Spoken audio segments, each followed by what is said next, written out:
How's it going, everybody? So in this video, we're going to talk about the hard facts and the science regarding sleep research, how much sleep you actually need, and why almost none of the arbitrary hours of sleep that sleep experts constantly insist that you need are actually accurate or validated by the research, and also why you might actually be sleeping way more than you actually need to be. And your constant obsession with getting those 8 hours might actually be hurting you way more than it's helping you. So I actually have an outline written for this one. And look, before you comment down the comment section telling me that this video is nonsense, watch the entire video. Because too many people are misinformed by claims that are not supported by the evidence. And before even watching this video, people leave me comments on highly controversial topics like this, full of misinformation, already assuming they know what I'm going to say. Please watch this video first.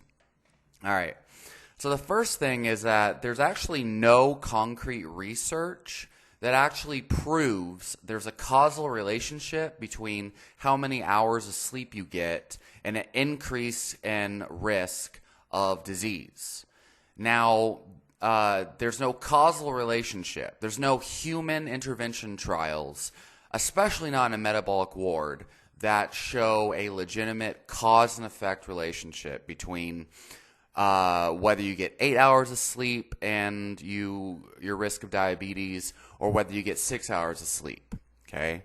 There's no metabolic ward studies, and there's no intervention trials that show a clinically significant increase in risk of disease when you're not getting those 8 hours. Okay? There's only correlations that exist. That's very important to understand. And most of the claims people make about why you need 7 hours of sleep a night or 8 hours of sleep a night, or even the claims people make that athletes need to sleep 10 hours a night for optimal recovery, legitimately, none of these things are supported by hard scientific research showing a cause and effect relationship. They're correlation studies done on populations of people who are already in their lifestyle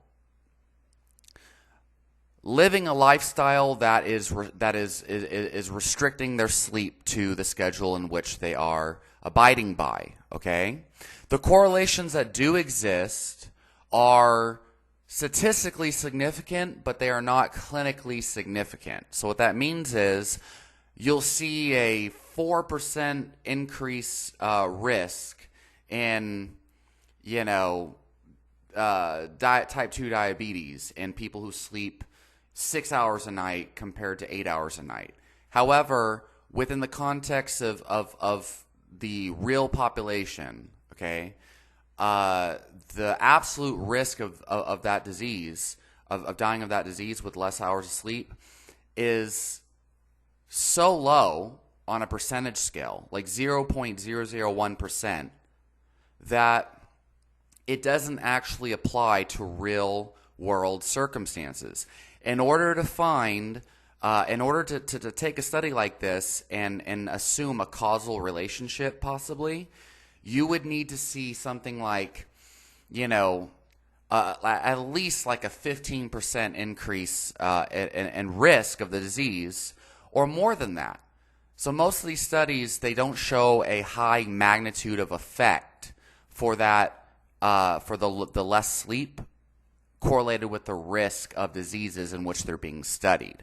The point is, you don't see a clinically significant risk of disease that actually applies to the real world. So if you take one of these studies that says, oh, people in this group who slept under 8 hours a night had, a 5% increased risk in cancer, and the people who slept 8 hours a night only had like a 1% increased risk in cancer, or something like that.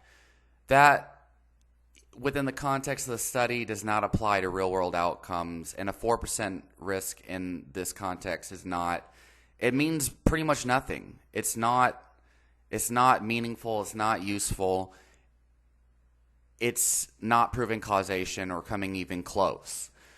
The other thing is, most of these correlations that are found, remember, they're not clinically significant anyway, but even if they were, most of these correlations can be explained by the fact that the people who are being studied in these correlation studies, who are sleeping under 7 hours a night or whatever, typically the reason why they're in that lower end of the sleep groups is because they're working highly demanding, stressful lifestyles. Shift work, where they're literally working 16 hours straight, for example, at hospital jobs, surgeons, people who work in in jails and correction facilities, police officers, okay, nurses, surgeons, doctors. These people are working 16, 18-hour shifts straight. 16, 18 hours straight, a lot of the time, not always. This is at the extreme.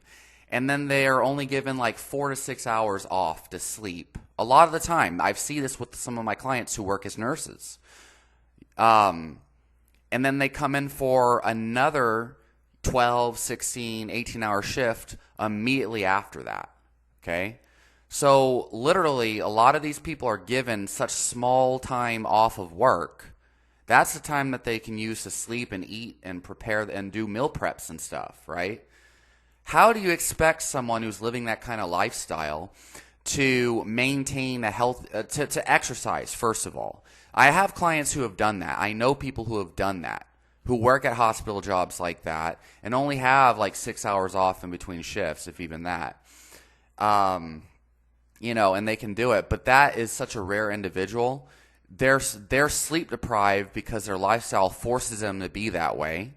They're not freely living populations who are struggling with insomnia. They're like, oh, I can't get this arbitrary 8 hours of sleep a night, and so I must have a sleep disorder. And it's like they're not even being forced into any kind of particular sleep schedule. They just think they need 8 hours of sleep a day, and they try to force themselves to, because they're scared that they're going to have the same negative health effects that somebody who's working this crazy shift work would have. But it's like light years different practical application of the science. Okay, and it's like even so, the correlations that do exist are not clinically significant anyway. But even if they were, these correlations can be explained by the fact that these people who are in those low sleep groups are forced into it. They don't have enough time to exercise or sleep. And so the increased risk in diabetes, cancer, heart disease, and obesity that you might see in these correlation studies on people who sleep under 7 hours or 8 hours a night can be explained by that. The health effects are probably caused by their lack of exercise and diet, because they don't have time to do that. They hardly have time to sleep. So I think this is known as reverse causation. It's not the lack of sleep that's causing the disease. It's the fact that they don't have enough time to sleep because they don't have enough time to do anything in their life, let alone sleep or exercise or eat healthy. And so it's actually poor diet. They're a reliance on convenience foods. I've worked at hospitals and I've seen these nurses and doctors running to the freaking vending machine on the hour and having food delivered and stuff like that. And it's like, what, you're going to get like a fast food salad or whatever it is and then expect to, have the same kind of health that someone who's eating adequate protein and yada yada is going to get? What actually constitutes a healthy diet is mostly indicative of protein intake, strength training, cardiovascular training, and then managing your energy needs to a large degree. How is that possible in these people working these demanding shift jobs where they only get 6 hours off of work in between shifts? Okay?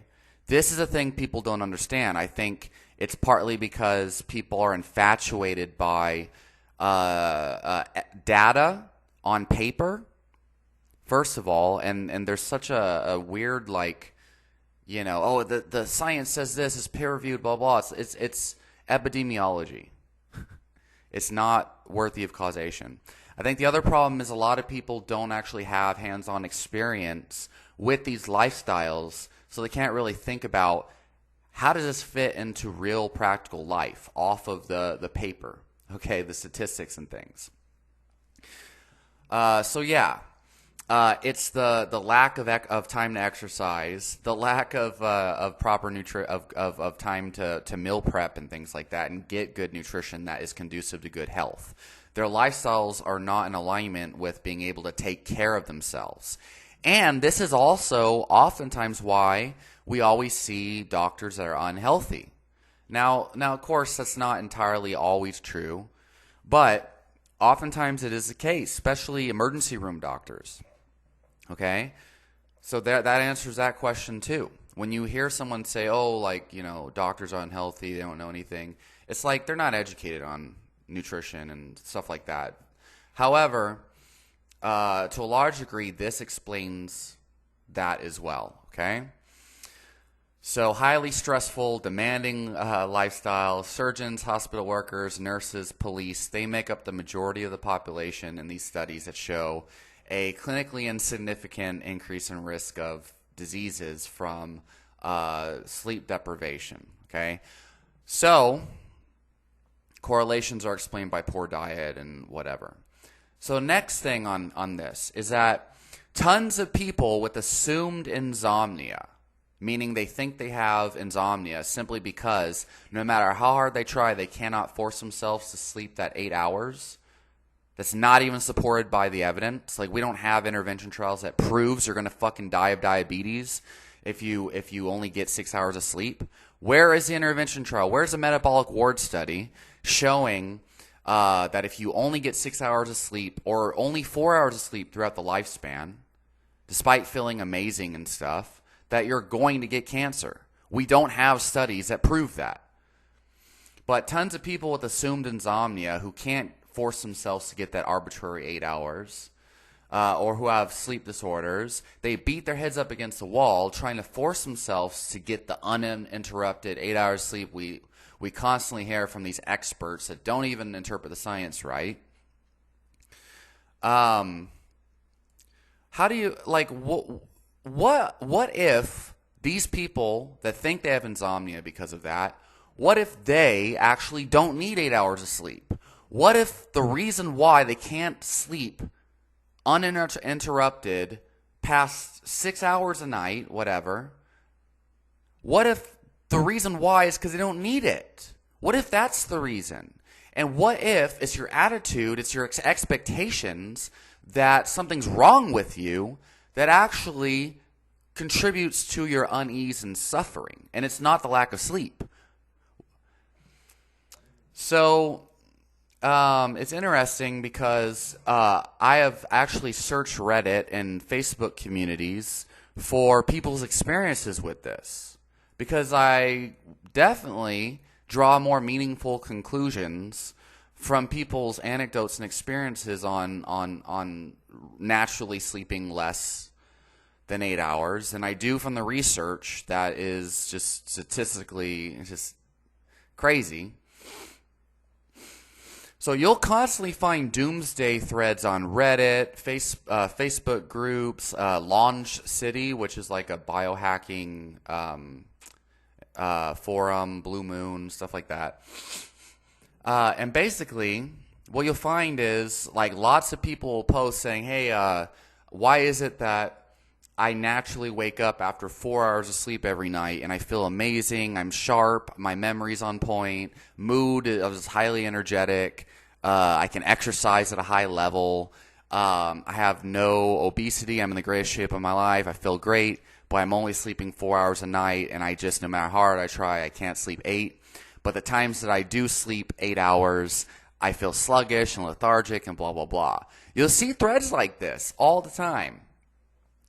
And then the replies are often something like, If you don't get that 8 hours, like, that's great that you feel good and stuff, but I can assure you it's an illusion. If you don't get that 8 hours of sleep, even though you do feel great right now and have zero negative effects, mark my words, it will catch up to you eventually. And you will start to see the trending risk factors that's shown in the research, the type 2 diabetes and the cancer and all this other stuff. Okay, so it's crazy to me that, because I see people that constantly make these absolutist statements. They're telling this person who feels great, has no negative side effects at all, and is following their body's natural rhythms and having great success with it. Better success than almost anyone you'll meet in life. You always, what's the common thing you see? Oh, I could always use more sleep. I feel so tired. I feel so sick, whatever. And this person is living on the highest level that you'll find in society, a rare gem of an attitude towards life. And these people on these online communities are insisting, they're placing their limiting beliefs, their doomsday assumptions onto these people, saying, mark my words, you will die of cancer if you do not get this 8 hours of sleep that's not even actually supported by the research. What the hell? There's no causal evidence that this is true. And we're going to get into some of these other things too.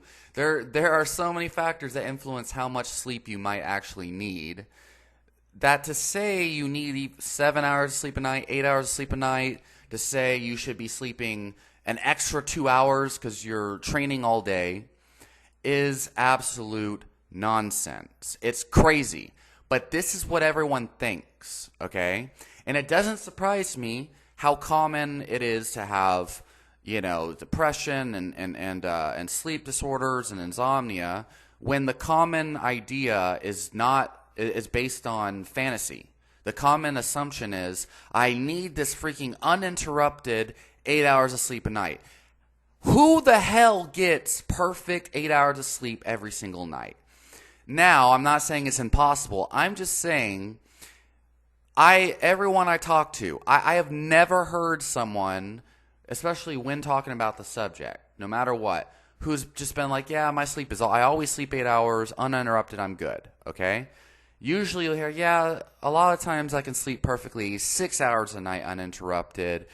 Sometimes it's wishy-washy, sometimes this, sometimes that. Okay, and it's like, the point is, whether, if you do get that amount of sleep uninterrupted, that's cool. But it's just not a realistic, common thing that seems to be normal amongst humans, is what I'm saying. It's just an assumption based on research that is not grounded in reality.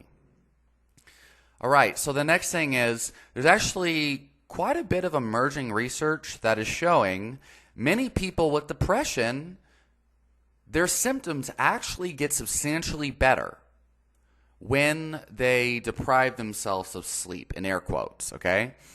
Now, there are intervention trials that actually deprive people of sleep in different intervals. They have 12-hour sleep deprivation, they have 16-hour, 18-hour, and then there's like a 24-hour sleep deprivation or something like that.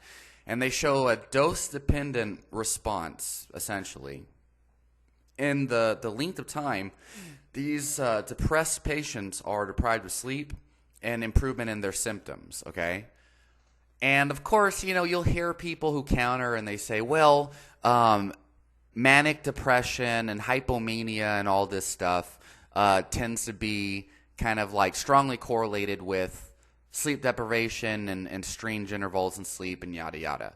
Now, I'm not going to get too deep in this, but when I was a child, I had a very substantial and lasted a couple years, kind of like a run-in with what doctors would call manic depression. I was 8 years old, by the way, and I was having really bad nightmares, who all kids do. My brother used to have it worse, and I was actually very scared of sleeping, and I actually was sleep deprived for a number of days. That's a long story, and actually it wasn't a valid diagnosis, but we'll talk about that in another video if I ever feel like talking about it.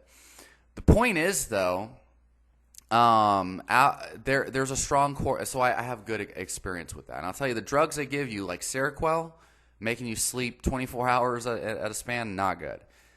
But there is a correlation between mood disorders, sleep rhythms, and things like that.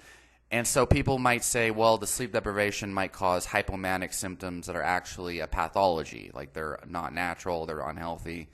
Look, what I think is going on, okay, this emerging research that shows people with depression get better when they have sleep deprivation. What I think is a lot of these people that have depression, and you know people who are generally depressed, and they'll stay inside their house as long as they possibly can, and a lot of times they'll sleep a lot more than the average population and stuff like that. There is a lot of evidence that shows oversleeping chronically. We're talking sleeping 10 to 12 hours or more a day is strongly associated with higher risk of disease and depression, mood disorders, and lethargy. Okay? What I think is actually going on, because it's a chicken or the egg type of thing, a lot of people, they insist, because I am depressed, I sleep less and this and that. Or I sleep more and this and that. What I think it is I think a lot of humans are oversleeping. They might be trying to sleep more for whatever reason, because they think the nirvana of health is like the 8 hours that isn't supported by evidence, but experts insist it is. I think it's the chronic oversleeping over time that probably contributes to mood disorders, depression, and other things. And when they are deprived of sleep, their brain is able to kind of like get a proper momentum going with certain processes and things like that. And it regulates things, okay? Now, I'm not telling people that it's a beneficial thing to go 24 hours without sleeping. What I'm saying is the benefits of sleep deprivation on depression could probably be explained by people just sleep too much, and they need to get certain neurotransmitters and other things that we don't have evidence to actually even like give clarity on. Juices start to flow. And they might actually benefit not from like depriving themselves of sleep for 24 hours, but by cutting down their sleep to a more natural and normal rhythm over time, and finding a dose of sleep that gives them the energy and drive that a lot of these people insist is natural to them. Some people 4 or 5 hours of sleep. Okay. So, already touched on. Oh yeah, So I already touched on the lower risk of disease. So, another thing is we have placebo research, intervention trials done on this subject, and they actually show people who are put on sleep deprivation interventions. Okay, so we have, for example, one study had a group of sleep deprived people who had substantially high positive attitudes towards their confidence in being able to perform on low sleep. Okay, and then you took another group of people who have extremely pessimistic attitudes towards sleep deprivation. Okay, so one group of people with positive attitudes towards their ability to perform under sleep deprivation, another with pessimistic attitudes. Okay. And they're both deprived of the same amount of sleep. And I think it was a 6-week study, something like that. Or there's a 2-week study and a 6-week study. Well, anyway, the study actually showed significantly better scores on cognitive tests in the group that actually had positive and optimistic attitudes towards sleep deprivation. People who, basically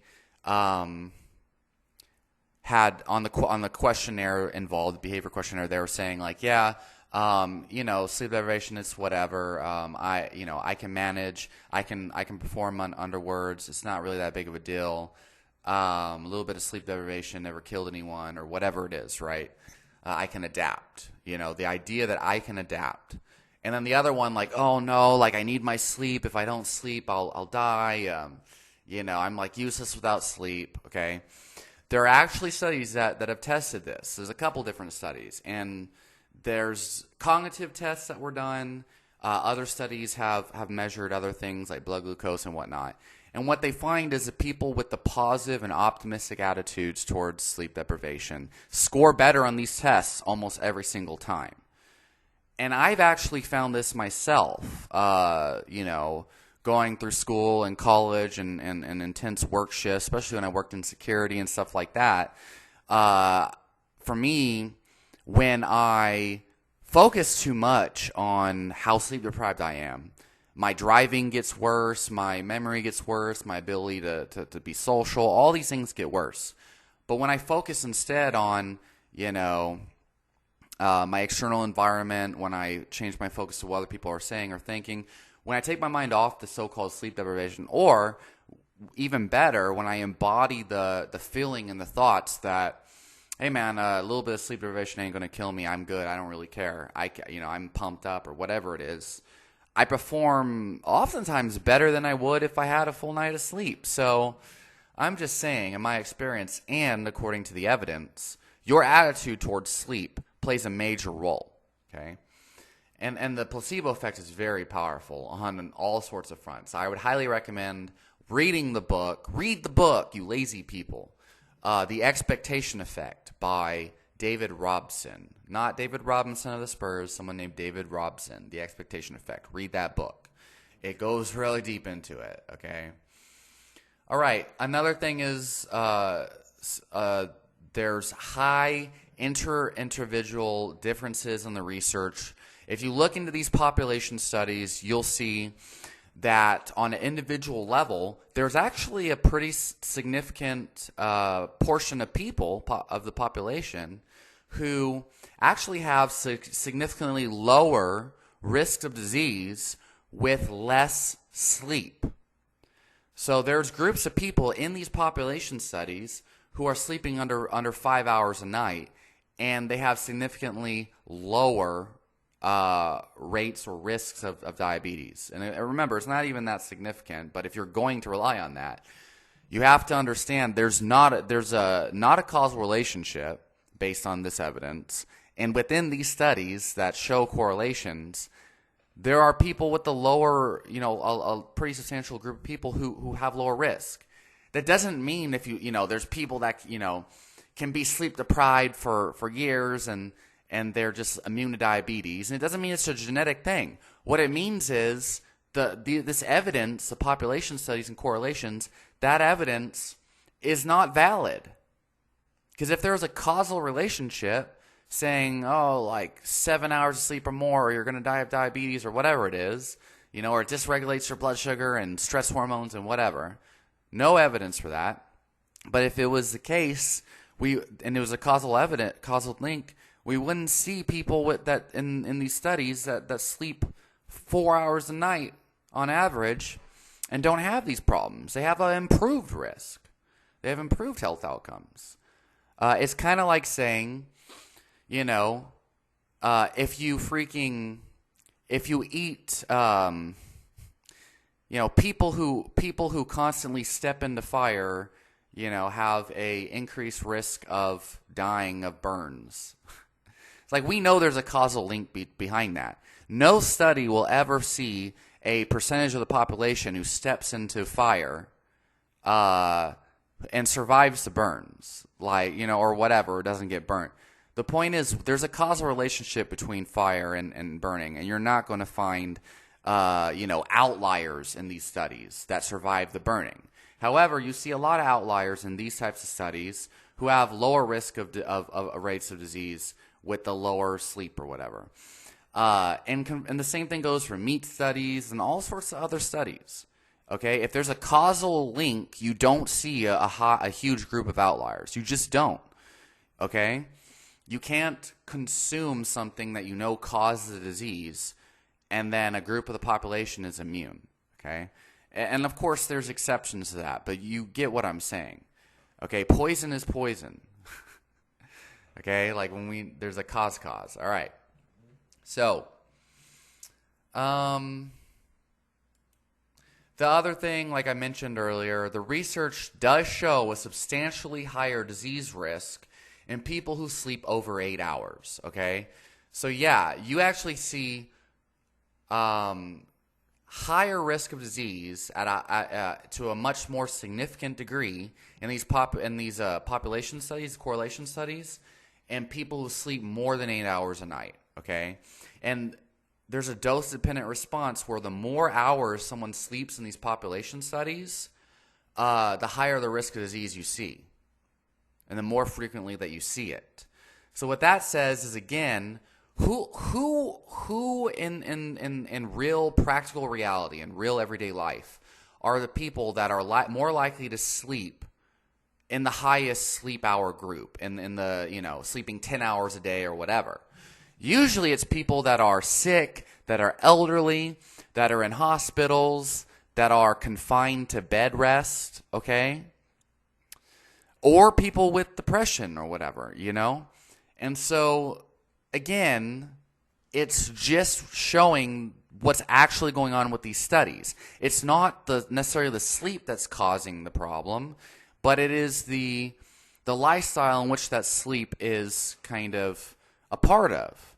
So people who have hypersomnia, so to speak, and sleep over 10 hours, right? A lot of times there's a pretty big reason why, and it's probably because they have the flu, they have pneumonia on a regular basis, they have some other like chronic issue, whatever. Okay? People who are living healthy, active, productive lives, especially eating good nutrition, stuff like that, they don't willingly sleep 10 hours a day, okay? And even athletes who are supposedly going to benefit from more sleep, it doesn't happen. So almost certainly, diet, exercise, and your mental attitudes towards life is going to matter way more than how in alignment you think your sleep habits are within the arbitrary 8 hours of sleep that sleep experts insist you need. That isn't even supported by the hard proven health research, okay? Let me say that again, okay? Your diet, your exercise, and how you feel given the diet, exercise, sleep, and lifestyle that you live is going to matter way more towards improving your health than, how perfect your sleep is compared to the arbitrary sleep standards experts place upon you that aren't even supported by real causal research, okay? So it doesn't, if you freaking feel amazing on 4 hours of sleep a night and you have a diet, exercise, lifestyle that has all of your metabolic health blood markers in the good ranges, you feel great, you're exercising, you have a healthy body fat percentage and things like that, you're doing all the things in life that you really want to do you really think that one day you're going to pay for it, like these Reddit people say, or these internet people say, or these sleep experts, Matthew Walker, and Why We Need to Sleep or whatever, his whole freaking profit stream is dependent upon you thinking you need this fucking sleep? Do you really think it's going to, one day you're going to freaking drop dead of heart attack or diabetes when your body is telling you, hey, I feel amazing with the 5 hours of sleep a night I get? How much sense does that make? Oh no, even though you feel great and you're doing better and you feel worse when you sleep 8 hours, you need the damn 8 hours of sleep a night.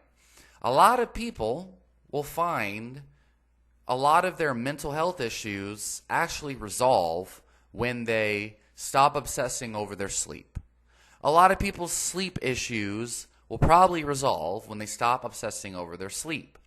Now, if you are falling asleep and dragging during the day, okay, and I don't mean, you feel brain fog. I mean, you're falling asleep in the middle of your day, in the middle of class, in the middle of driving, in the middle of your job, provided it's not just incredibly boring, right? If you're falling asleep in the middle of the day, that's a different story. That means you probably need to sleep, okay? So the next thing is, and this is harder to implement into real life, is that humans in different populations had extremely dysregulated sleep patterns. So first of all, before electricity was standard in our households and before electricity was invented and stuff like that, when we used to have fires and candlelight and stuff, humans used to sleep, like, give or take, in 4-hour increments, broken up by, an hour or two of, like, intermissions and things, okay? And there's a wide variety of different variations to this depending on what populations we're talking about. And don't quote me on this because this is all off the top of my head using a basic outline that I wrote for once in our damn YouTube career. But like certain, European civilizations or whatever, if you think, with like candlelight and stuff, like they used to chat with their neighbors and stuff for like an hour in between sleep cycles in the middle of the night. Now, that's just an example, and it's probably not entirely accurate exactly. However, the point I'm trying to make is before artificial lighting was like the fear-mongering subject of these damn biohackers and all this other stuff, we almost never slept 8 hours consistently with no interruptions. We had what a lot of people call biphasic sleep patterns, where we slept in 2 increments throughout the day. And I'm pretty sure that there's various other sleep patterns as well that were standard depending on the time and all these other things. You got to remember, humans, they evolved through so many different variations of nutrition patterns, diet patterns, ways of hunting, like exercise patterns. Some persistent hunters, some just basic gathering of supplies in their environment, or just throwing a harpoon and fishing or whatever it is. Some persistence hunting, some sprinting down freaking animals, whatever. And some people eat tree bark, ants, bugs, some poultry and fish, some exclusively ruminant animals, whatever. Some fruits, whatever. The same thing goes for freaking sleep patterns. Hunter-gatherer societies, cavemen, whatever, millions of years of evolution. The Ice Age, we had different sleep patterns, I guarantee you, than, humans living out in the savannah and the hot deserts, whatever, compared to like now in our civilization, the environment's changed, whatever. Different parts of the equator. We know sleep is heavily dependent upon temperature. So induction of sleep, like when you feel sleepy, is not necessarily the lighting in your environment that is most conducive to inducing sleep, but more so your temperature. And evidence actually shows the optimal temperature for humans to induce sleep and have best sleep outcomes is actually somewhere in between 60 to 70 degrees Fahrenheit, give or take, roughly, with around 66 degrees as the average. And that's probably due to cave temperatures being colder and whatever else. Anyway, that means different temperatures of the environment closer to the equator and things like that are going to change your sleep tendencies. Different seasons probably change your sleep tendencies, okay? In the winter month, oh my God, we know this intuitively. When it's cold and gloomy outside, don't people have more of a tendency to stay inside, sleep a little bit more? And also depression rates go up during this time usually. Compared to summer, the sun is out, it's hotter, you know what I mean? And you may have noticed this, but maybe not thought about it too extensively, that you sleep worse during the summer and better during the winter times or the spring times. So, and Chinese medicine is, whatever you want to call it. It tries to kind of gauge your diet and your exercise and your sleep tendencies towards the seasons too. It's just now we're infatuated with this data on paper. It's not even. It's based on correlations and statistics and complex mathematics and millions of different people with different genetics and lifestyles and things that can't be accounted for. And we're infatuated by that, and that's what we use to guide our health outcomes, and it never works. But then intuitively, it's like, well, actually, I sleep a little bit more in the wintertime, and it's like, no, you just need the 8 hours of sleep every night, and that's all there is to it. If you don't get it, you're fucked. Oh, okay. All right. Fancy pants with a PhD. I will listen to you, well-educated person. Anyway, I'm not pursuing my own PhD. I'm just saying. So humans used to sleep in 4-hour increments before electricity was invented, and wide variation across the board, all different eras of human life and things. Hunter-gatherer tribes, sleep varies widely, contrary to what's been told. There's a lot of dogma and like claims based on people, researchers and explorers who live with hunter-gatherer tribes and observe and stuff like that, who insist that hunter-gatherers do sleep, 7 hours on average a night, and they sleep uninterrupted and stuff like that. Look, I'm going to tell you right now, there is no way hunter-gatherers or humans living in natural environments, appeal to nature, that is not affected by modern electricity and work schedules and stuff like that. There's no way hunter-gatherers had a peaceful, uninterrupted 8 hours of sleep every night consistently. Most certainly, their sleep was 4 hours here, 6 hours there. Some nights probably they had rival tribes coming in trying to, mess up their camp or their cave or whatever it is. They're constant. Usually the reality of natural human life over millions of years is constant environmental pressure, constant interruptions in your sleep from nocturnal animals who are coming through trying to eat you, okay? Crazy rival tribes or rival societies that come and try to steal your meat, steal your foods, rape your wives, like really crazy. Like that's a reality. Okay, hunter-gatherers were not civilized, peaceful people, always happy. Like Marxists and the paleo diet people will have you believe. Who had morals and stuff. No, there's cannibal tribes, all sorts of crazy stuff. Okay, the problem is so many people are like trying to guide their lives by on paper statistics and these things I keep mentioning, and not by the reality of like what our genetics are probably freaking evolved towards. So, and I'm not saying that you need to freaking live like a hunter-gatherer. What I'm saying is the evidence on what is best for your health needs is probably so varied, and it's like you probably need to find what works for you and ignore the sleep standards, okay? But what I'm saying is what's natural to humans probably light years different than what you see in the research, okay? The correlation research. Really, hunter-gatherer sleep schedules is probably a lot more closely related to maybe a shift worker, but I don't want to say that, right? No, probably not a shift worker, but yeah. Somebody with insomnia and stuff like that will probably find if they just go with the resistance, they go with the chaotic sleep patterns and just do what their damn insomnia kind of naturally primes them to do, and stop trying to force themselves to sleep, they'll find their life actually starts to get better. Their health problems get better. Their energy and mood gets better.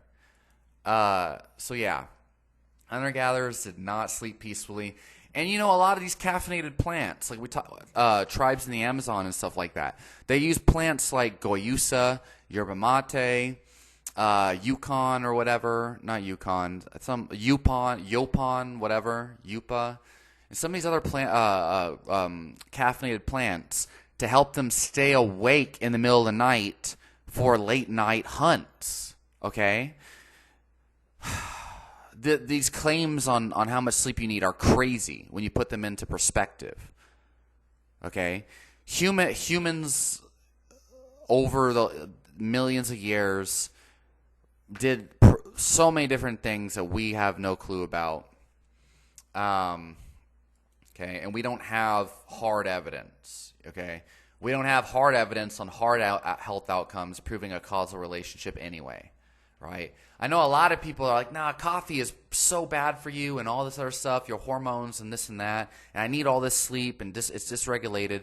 So much mental chatter, mental gymnastics people go through that prevent them from just living their life in a mentally stable, like, okay, my life is chaotic and becoming at peace with it. They can't, because of all the crazy things that experts tell them that is not grounded in reality and is 100% based upon correlational data with no significant findings, with high inter-individual differences that has no meaningful impact anyway. This is not 95% of people in the health field and yada yada. You would be way better just not caring at all. Outside of, if you feel sleepy and you could sleep, what should you do? Sleep. Okay? All right. So, another thing. Here's another thing. People are so scared about this one. Ooh, this is going to hurt people, right? They don't want to believe this. After a period of time, okay, sleep induction times, waking times, meaning the time that you fall asleep, the time that you wake up every morning, and the total amount of time that you spend in various sleep cycles tends to adapt to the rhythms in which you force upon your body. Now, this one, again, lots of nuance, lots of different angles to view this through, but essentially, if every single night you set the time that you go into bed at 8 p.m. at night, and then you set your alarm every single morning to 6 a.m., okay? So your time in bed is 8 p.m., your time to wake up from your alarm goes off 6 a.m. every single night. What happens is the first 2 weeks you feel like death. The first 2 weeks you're struggling to stay awake. The first 2 weeks you're tossing and turning from, for the first 4 hours, and then you finally fall asleep right before your alarm goes off. But guess what happens after 2-3 weeks of staying vigilant to that sleep cycle? Your brain starts to naturally fall in tune with those rhythms, especially if you wear a sleep mask, blackout blinds, and you have your temperature in your room set to a certain time, okay? You will fall asleep at the same time every single night and wake up at the same morning. Now, maybe this isn't always the case, but this is a trend that's seen in the research, that's seen in people actually have to do this forcefully. We see this in the military. We see this in mental hospitals that have regimented programs. There's a reason why schedules are used in mental hospitals, because it tends to, help people kind of recover. Maybe not everyone. Personalities are, completely different. Some people thrive in the chaos. The point is, you can train your sleep cycles, okay? So people are like, I can only sleep 4 hours and I toss and turn the rest of the time. You know what you need to do? Train yourself to be okay with the amount of sleep your body naturally has. The research, from what I can tell, actually seems to suggest, hey, you probably only need to sleep as long as your body feels the need to. Oh no, I'm so scared I'm going to randomly get type 2 diabetes, even though I eat healthy and I feel good on this amount of sleep and whatever else, because I only sleep 4 hours naturally. No. Okay, your diet and your lifestyle is what's going to determine your heart disease risk and your type 2 diabetes and your genetics to a certain degree. Not your sleep. You're not just randomly going to drop dead or have, type 2 diabetes because you only sleep a certain amount. Okay? All right, so you can train your sleep cycles. Different diet patterns change sleep tendencies dramatically. Okay, so I can tell you so this is mostly anecdotal, but mechanistic studies, we can extrapolate a case as well. So people on low-carb diets, it is very often seen, not always, but a lot of the time. This was my experience consistently. I would consistently fall asleep faster sleep more consistently and more deeply, and wake up earlier. I would actually naturally fall into a 4 to 6 hour sleep pattern at night, and occasionally my sleep patterns would naturally become biphasic, where I would sleep 4 hours naturally and just amazingly high quality sleep, and then I would wake up, no alarm clock, nothing, and just have motivation, energy, just mental juices flowing, productivity naturally, clean the house, which I would never do otherwise. And then later on in the day, I might have a 2-hour nap or something, right? And I just feel amazing on that, averaging out 6 hours sleep a day, 4 hours in the nighttime, sometimes 2-hour nap, other times just 6 hours straight up. Contrast that to high carb diets, and my girlfriend at the time, who was living with me for 4 years, amazing woman, I'll always say, even though she hates me for whatever reason, she found the same thing, and she was doing crazy jobs and shift work and stuff like that, where she was forced to only sleep a certain amount of time. She found her ability to stay awake and have energy almost always was dependent on her carb intake, where when she was keto, she'd have a limited energy, not even notice the sleep deprivation, and then sleep effortlessly when she got home. But what do we always find? What did I find? What did she find? What do most people find? After you eat lunch, if you're eating a large surplus of carbohydrates, you get what they call like the postprandial lethargy, the itis, right? After lunch, you have the post-lunch slump. When I used to go to school, and don't even get me started, most people start their day off with oatmeal, start their day off with freaking cereal. When I used to go to elementary school, and that was the standard, and my mom didn't know better. She used to always give me cereal, and for me, I was dumb. I would eat the whole box of cereal because my mom was getting ready for work, drink the whole gallon of milk or whatever, and pour sugar in it. And I would always feel so sleepy 2 hours later. Lunch would come, elementary school or whatever. I'd eat the damn pizza, the fruit, and all the high-carb pasta, hardly any protein, whatever. And then just be dead tired the whole school day. A lot of people, no matter how much sleep they get, feel lethargic and sleepy, usually because their diet is, in my opinion, causing some sort of weird blood sugar bumps, postprandial lethargy. There's a lot of weird explanations for this phenomena. Even if you don't see on a blood glucose monitor large spikes in glucose and dips and stuff like that, reactive hypoglycemia, you feel like you're having a hypoglycemic response a lot of times from this stuff. And so I'm just saying, I've noticed a higher demand for sleep with high carb, and a higher lethargy and sleepiness, even with higher sleep on high carb. But when I have a lower carbohydrate diet through whatever means it's done, as long as I'm eating enough protein and my energy requirements are met, because caloric restriction can cause you to have trouble sleeping too. Or energy restriction for people who don't believe calories exist and whatever else, okay? So that's what I'm saying, is that your diet influences how much sleep you need, how good you feel on lower sleep, and these other things, okay?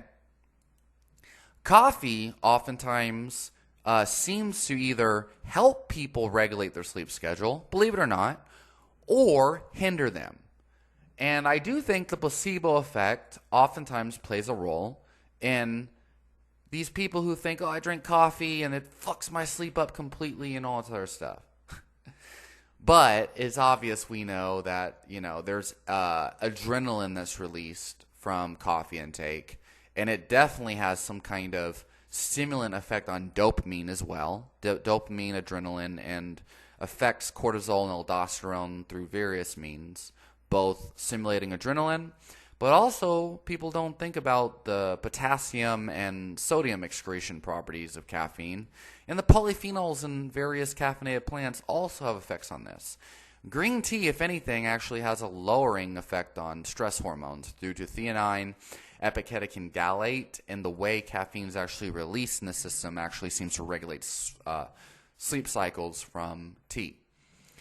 So the other thing, times and amount of sun exposure and temperature exposure. Like we mentioned earlier, the seasons, how much sleep you get, or how much sun you get, the temperature of your house throughout the day is going to influence your rhythms of when you feel sleepy. Lighting and temperature environment changes sleep tendencies. Most professional athletes in the United States do not have optimal sleep. Countless examples of competitive athletes who work full-time jobs, work in hospitals or nurses, whatever. They go to university, they're in medical residency, and they're competing at the highest levels of athleticisms while having the top 1% of performance in the world.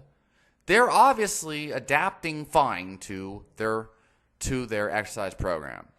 So you hear all these people, you see these infographic memes on freaking Instagram and all this stuff of people who, they're like, the best thing you can do to recover from exercise is get 8 hours of sleep a night and sleep extra hours, 10 hours of sleep.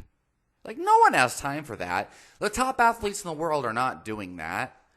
And then, unfortunately, you have other people who are like, they're on steroids, or they're in the genetic elite, and all this other stuff. It's like, look, if there was a causal relationship showing sleep deprivation hinders your exercise performance, it wouldn't matter your genetics or your steroid use or whatever else.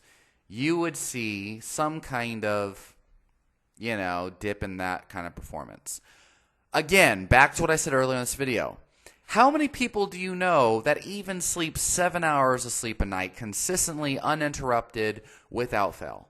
Almost no one. So how many do you think are getting the 8 hours? And how many athletes who have university, full-time sleep schedules, whatever, do you really think that that's a prerequisite? If I don't get the 8 hours of sleep a night, I'm killing my gains. No. There's no causal evidence to support that. There's mechanisms like, my adrenal response and muscle repair happens at nighttime and all this like mental chatter. But in reality, what actually is conducive to muscle growth, sports performance gain, and all this stuff? Consistently practicing your sport, consistently lifting weights for hypertrophy if your goal is muscle gain, consistently eating enough protein to support muscle gain, okay?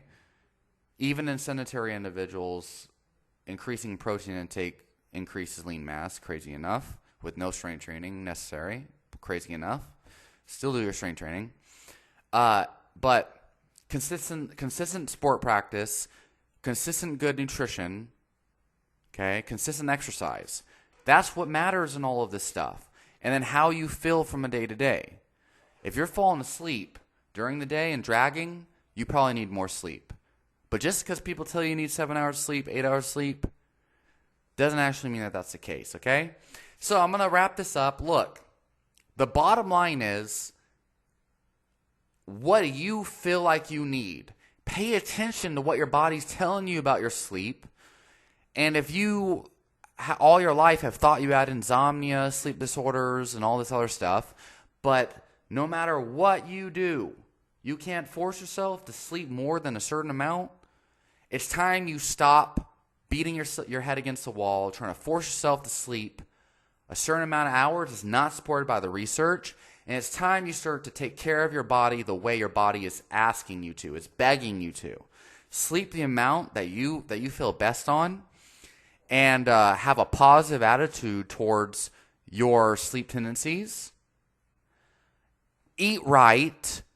Okay, get adequate protein. Don't listen to these crazy people that say you just survive on a little bit of beans and fruit every day. I've got a comment saying that. Okay, eat adequate protein, eat sensibly, eat according to what the research actually shows has been most likely proven to improve health outcomes. Adequate protein, strength training, controlling your energy intake towards your goals.